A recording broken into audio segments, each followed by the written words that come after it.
मणिपुर में उपद्रवियों ने 140 से ज्यादा हथियार सरेंडर कर दिए हैं। केंद्रीय गृह मंत्री अमित शाह की अपील के बाद उन्होंने ये फैसला लिया। मणिपुर पुलिस के अनुसार इन हथियारों में हाईटेक राइफल्स और ग्रेनेड शामिल हैं। 4 दिन के दौरे पर मणिपुर गए शाह ने 1 जून से हथियार रखने वालों का सर्च ऑपरेशन शुरू करने की बात कही थी, जिसमें कहा गया था कि अगर किसी के पास हथियार मिले तो कड़ी कार्रवाई की जाएगी। हालांकि इस आदेश के 24 घंटे बाद ही उपद्रवियों ने सरेंडर कर दिया है। वहीं राज्य के 5 जिलों से कर्फ्यू हटा दिया गया है। शाह ने कहा कि हाईकोर्ट के रिटायर्ड जज से हिंसा की जांच कराई जाएगी। इसके लिए एक कमेटी का गठन किया जाएगा। इसके अलावा हिंसा से जुड़े 6 मामलों की जांच सीबीआई करेगी। दरअसल राज्य में कुकी, नगा और मैतेई समुदाय के बीच हुई हिंसा के बाद से हालात बेकाबू हैं। मणिपुर में जो पिछले 1 महीने के दौरान जो देखा गया, जिस तरह की हिंसा हुई है और जिस तरह की प्रतिहिंसा हुई है, और जो कि वहाँ की जो राज्य सरकार का जो रोल है इस हिंसा में, उस पर बहुत सारे सवाल खड़े हुए हैं। सबसे बड़ा सवाल जो ये खड़ा होता है कि भारत के प्रधानमंत्री नरेंद्र मोदी इस पूरे 1 महीने के दौरान चुप रहे हैं। उनके पास समय रहा है कर्नाटका में जाकर चुनाव प्रचार करने के लिए, उनके पास समय रहा है ऑस्ट्रेलिया में रैली करने के लिए, उनके पास समय है वंदे भारत ट्रेन की शुरुआत करने के लिए, राजस्थान में जाके अपने 9 साल के जश्न मनाने के लिए। पर जहां पर 80 से ज्यादा भारतीय मारे गए हों, 45,000 से ज्यादा लोग विस्थापित हुए हों, 2000 के करीब हथियार चुरा लिए गए हों पुलिस और बाकी सैनिक बलों से, ऐसी जगह पर प्रधानमंत्री की चुप्पी काफी खलती है। उनको शायद इस बारे में बोलना चाहिए और इस ऐसी जगह जाने की कोशिश करनी चाहिए। भारतीय जनता पार्टी की मणिपुर सरकार हमारे मुख्यमंत्री जी के नेतृत्व में इस डबल इंजन की सरकार ने विकास के सारे पैरामीटर्स में अभूतपूर्व सिद्धियां हासिल की। ये 6 साल मणिपुर के इतिहास में विकास और शांति के 6 साल के रूप में जाने जाते हैं। शांति के कारण मणिपुर विकास के रास्ते पर चल पड़ा था।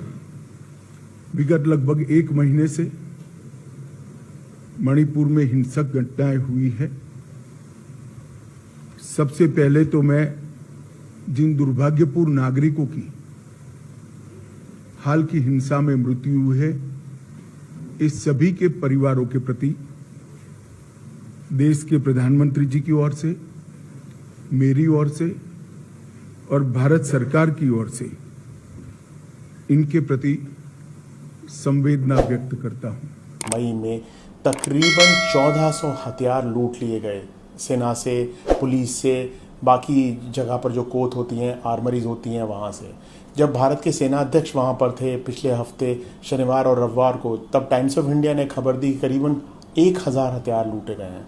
इन करीब 2400 हथियारों में से सिर्फ 500 हथियार ही वापस आए हैं। इतनी बुरी स्थिति है। सेना को बुलाना पड़ा है, पैरामिलिट्री फोर्स एडिशनल भेजनी पड़ी है, आर्मी के बड़े अफसर वहाँ जा रहे हैं, गृह राज्य मंत्री वहाँ जा रहे हैं, गृह मंत्री वहाँ जा रहे हैं, तब भी स्थिति नियंत्रण में नहीं आ रही है। एक समय था जब मणिपुर को पहले की सरकारों ने अपने हाल पर छोड़ दिया था। जो दिल्ली में थे वो सोचते थे कि कौन इतनी तकलीफ उठाए, कौन इतनी दूर जाए। जब अपनों से ऐसी बेरुखी रहेगी तो दूरियां बढ़ेगी।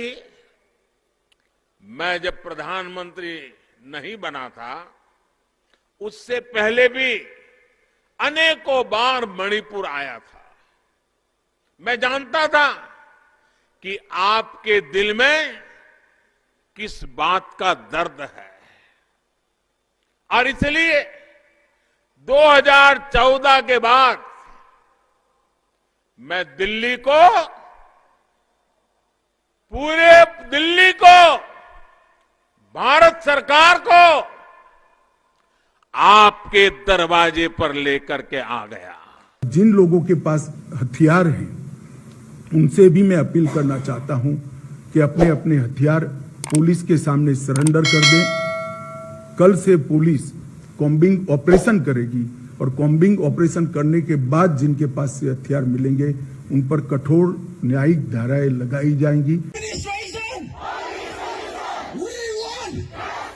देखिए, यहाँ जनसंख्या जो आए हैं, स्टूडेंट कम्युनिटी आए हैं, ये ट्राइबल्स कम्युनिटी जो मणिपुर से हैं, जो कुकी जो कम्युनिटी मार्च से हैं, ये सारी कम्युनिटी आ रही है यहाँ पे प्रोटेस्ट दिखाने के लिए कि स्टेट गवर्नमेंट तो कुछ सुन नहीं रही। स्टेट में वायलेंस 3 तारीख से अभी तक वायलेंस चलता आ रहा है, कुकी विलेजेस में अटैक होता जा रहा है। और ये सरकार को हम ये भी बताना चाहते हैं कि कैसे इम्फाल एरिया में वेपन्स की चोरी हो रही है या तो वेपन्स उनको सौंपा जा रहा है। वहाँ पे जो ऑर्गेनाइजेशन है आरंबाई तेंगोल या मेटी लोगन के नाम पे, जो काले कपड़े पहन के स्टेट कमांडो लीड करती है और ये पीछे से आके घरों को जलाती है। उसके अलावा अब क्या हो रहा है कि कुकी विलेजेस में जो कांगूपी एरिया है या सुगू एरिया है, बाकी अलग अलग एरिया में जाके कमांडो लीड करती है, कमांडो अटैक करते हैं, खाली करते हैं जमीनों को, उसके बाद ये आग लगाई जाती है। तो हमारी सरकार से यही मांग है कि प्रेसिडेंट रूल इम्पोज हो, जो भी गन्स इन्होंने स्टेट आर्मरी से चोरी की है इम्फाल में, उसे वापस स्टेट को दे और प्रेसिडेंट रूल इम्पोज हो। उसी के साथ साथ एक सेपरेट एडमिनिस्ट्रेशन हो,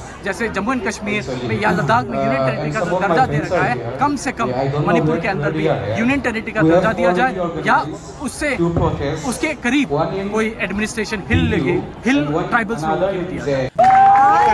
मेरा नाम ग्रेस है और मैं आज जंतर मंतर में खड़ी हूँ।